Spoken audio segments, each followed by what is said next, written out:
Đợi chờ một câu tin nhắn là điều khó khăn.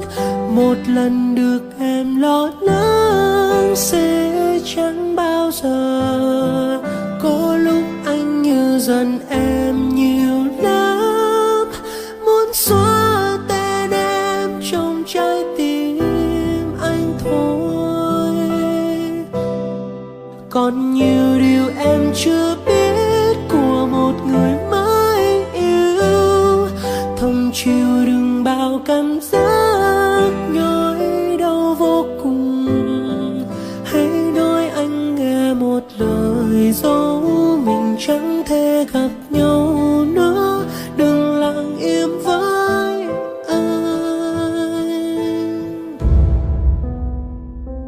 Chuyện tình yêu vẫn hay một chiều, vì đâu có ai hiểu người được yêu vốn vô tư và bất cần.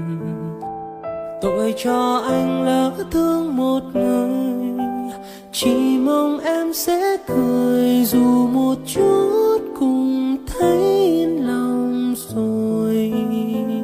Có ai cùng tôi khóc nhưng khi buồn tôi hát, giết đi thời gian dài. Mỗi đêm anh nhớ em, lắng nghe giọt mưa rơi, chỉ biết ta trách công trời đã tạo hóa rằng cứ tình yêu sẽ khổ đau. Đợi chờ một câu tin nhắn là điều khó khăn.